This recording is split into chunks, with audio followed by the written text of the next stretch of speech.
Hey everyone, welcome back to the channel. Today we're diving into the US economy and financial markets, what's happening, why it matters, and how you can stay ahead. From the Fed's next big move to Wall Street winners, to what all this means for your wallet, this is the US market and economic policy breakdown for June 2025. Let's get into it. First, let's look at where the markets stand. The S&P 500 is up around 12% year-to-date. Nasdaq hit a new all-time high, largely thanks to AI-driven tech stocks like Nvidia and Micron. Dow Jones is holding steady but lagging behind in growth. Micron just reported a 37% jump in quarterly revenue. That's massive, and it's all thanks to rising demand for memory chips used in AI and cloud servers. Meanwhile, Nike is struggling, with earnings expected to decline about 15% due to weakening consumer demand and supply chain costs. Now let's talk interest rates, and yep, the Fed is still the main character. The Federal Reserve has held interest rates steady at 5.25% for several months. Inflation has cooled to 2.4%, close to the Fed's target. But with the 2024 election aftermath and a new administration in place, pressure is building. President Trump is reportedly eyeing replacements for Fed Chair Jerome Powell. His term ends in May 2026. Two names being floated: Kevin Warsh, known for a hawkish stance, and Kevin Hassett, who favors pro-growth policies. Markets are watching very closely. So, are we headed for a recession? Job growth is slowing but still positive. Consumer spending is cooling, especially in retail and housing. Wages are flattening, and layoffs in tech and retail are ticking up.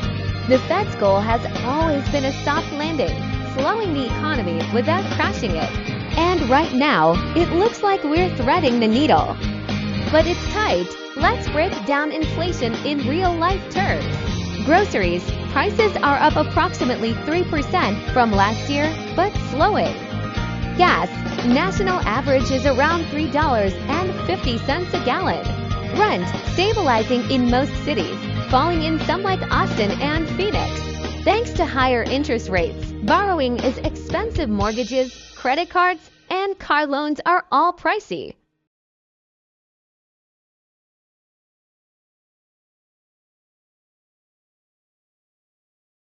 Tech AI giants Nvidia, AMD, Microsoft, energy and utilities, a rebound in oil prices, and summer usage. Consumer stocks, mixed bag. Nike and Target are down, while Costco and McDonald's hold strong. Investors are moving toward dividends. Defensive stocks and AI infrastructure plays, especially anything tied to chips, data centers, or automation. What about Washington? What's Congress up to? The new Republican-led House is pushing for major budget cuts targeting social programs like Medicaid and SNAP. There's talk of a flat tax system or simplified brackets. Infrastructure spending continues, especially around AI and semiconductor factories. The economy is now deeply tied to politics, especially with interest rates, trade policy with China, and fiscal spending on the line. So what does all this mean for regular people? If you're investing, stay diversified. Don't chase hype, but watch the AI and energy sectors. If you're saving, high-yield savings accounts still offer over 4.5% rate time to earn risk-free. If you're borrowing, try to avoid new loans. Credit card rates are over 20%. If you're a homeowner, refinancing is tough right now, but if rates fall in late 2025, that could change. Bottom line, we're in a tricky, transitional moment. The worst of inflation may be over, but uncertainty isn't. Thanks for watching.